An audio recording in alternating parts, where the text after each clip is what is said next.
Year's is around the corner, and I'm so excited to be able to show you all how easy it is to make your black eyed peas taste magnificent. You gotta have black eyed peas for New Year's, or at least in the comment section, let me hear from you. On New Year's, do you all have black eyed peas like we traditionally will have? Like, it doesn't matter what year it is, you gotta have some black eyed peas, right? It's just supposed to be on your plate.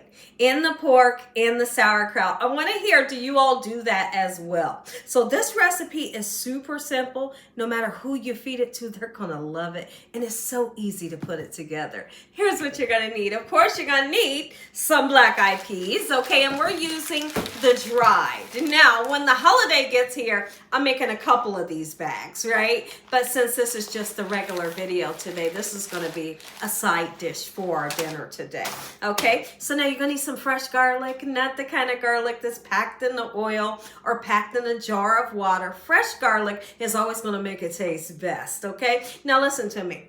Originally, I wanted to use ham hocks, but my local market where I live in the boondocks, they didn't have any ham hocks, right? So I'm settling for a gorgeous ham steak here, or maybe you have like a nice ham bone left over from your holiday. Take that out the freezer.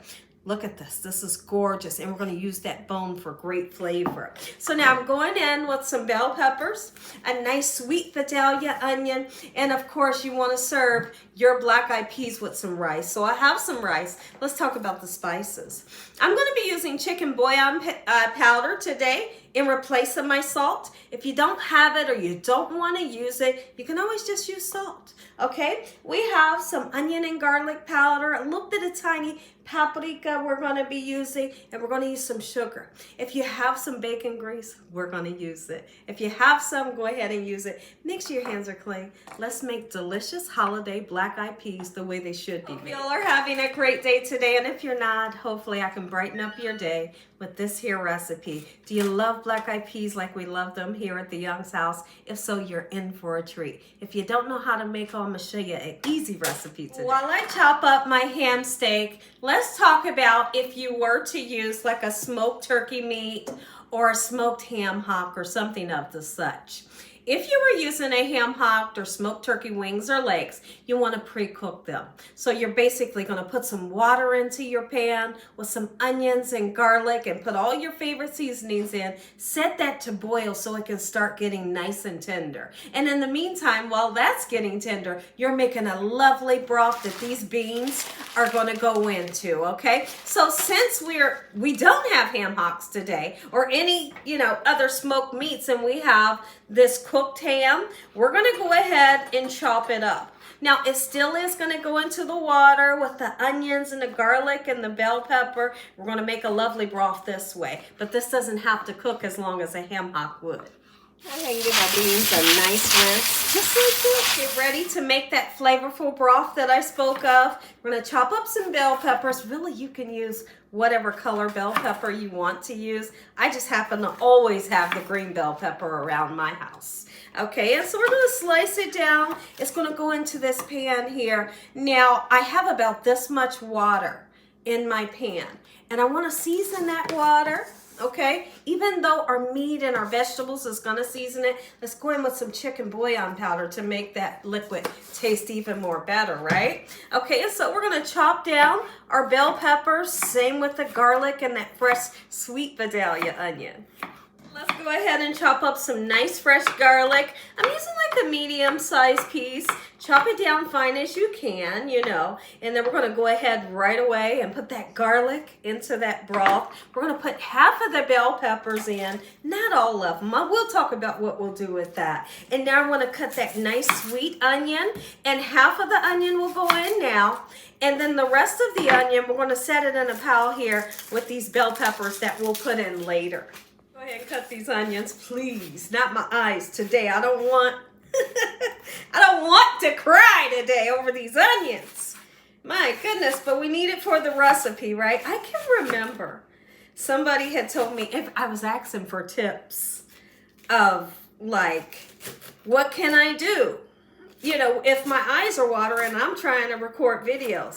And all of these messages started coming through of what you can do, Gina, so your eyes don't water the next time you cut an onion. And do you know there was a lady that told me, Gina, put your head in the freezer.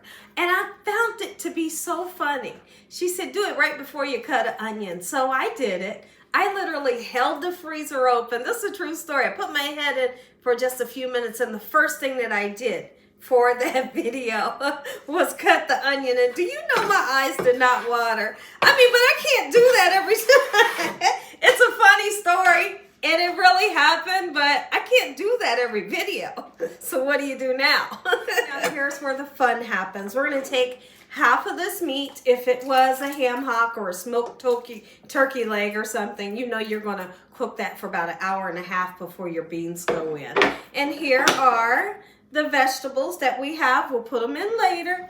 I've cleaned the beans off very well, put them right into this lovely broth that's going to taste so amazing. And we're going to cook this. Don't cook it up too high. Cooking it up too high and make them mushy, right? You want to keep an eye on them. This is not something you want to throw in the pan and kind of walk away. Although it does take some time, but it's well worth the wait. We're going to go in with some salt or chicken bouillon powder. Okay, I'm going to put a nice amount of onion powder, even though we're using fresh onion. A tiny bit of paprika, just a little bit, okay? We're going to put some black pepper in. We're going to put a pinch of sugar. Let's go ahead and put that pinch of sugar. And no, we're not trying to make it sweet. This will not make it sweet. Just trust me. Garlic powder and onto the stove. And make up some good, nice, fluffy, soft cornbread. You can't have any kind of beans without cornbread. You just need it. Yes, I know how to make, you know, homemade cornbread, but it's the weekday. Right? Jiffy has never let me down. Are you kidding me? Sometimes I will make a homemade cornbread, but not all the time. Not all the time do I feel like it or even have time for all that, right? So today we're just throwing some Jiffy in, okay? So now I did put a little bit of sugar in the bottom of mine's, in the bowl. Do you all put sugar in yours? Do you like your cornbread to be a little sweet like I do? I love a savory cornbread, I do. But if you ask me to choose, do I like a little bit of sweetness? I'm always going to say a little bit of sweetness in mine.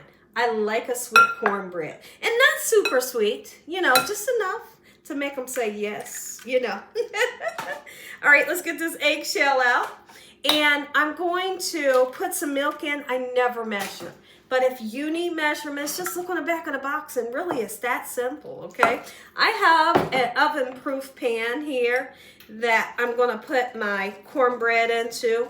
We're going to cook it for about 25 minutes. Then we're going to slather this thing with some good sweet cream butter. And get this cornbread going. My oven is nice and preheated. All right. I cannot wait to eat. Who's excited for the black eyed peas? Who's excited for the New Year's? You know what? I just feel like this New Year is going to be absolutely amazing for everybody. I really do. I really do. I hope so. And I feel like it is. I feel like this New Year is going to be amazing. And I hope you all have a great New Year's. I really do. The water, it's boiling. Cook it for 11 minutes. Nice and fluffy every time. I'm doing too fast. This is just what it's going to look like in the beginning. Keep in mind it takes a nice amount of time for beans to cook, but it's always well worth the wait, especially this recipe. Can we all agree that this is the way you're supposed to slather that butter on that hot cornbread? Are you kidding me? Oh my goodness. Yes. Take a look at these. Our beans have finally begun to get nice and soft. If at any time that naturally a lot of the liquid's going to evaporate, if that happens, just put some more in. So now guess what we're going to do? Go ahead and put that extra ham, those beautiful sweet onions and bell peppers in. Oh my goodness. Take a look at the cornbread and the rice. Yes. Yes, are you kidding me? Let's continue to cook them until they get a bit more softer. And then when I come back, you're going to get that first bite. These are done. If you enjoyed this video, give me a thumbs up. If you ain't subscribed, what you waiting on? Tell your family and friends. Tell the world what Gina's doing in this kitchen on a daily basis. Look at this. Put it over. I want to hear from everybody in the comment section. Are you making my black eyed peas? Look at them. Oh, serve it over the rice with the cornbread just like this. Oh. Mm-hmm. Oh. Mm-hmm. Mm-hmm.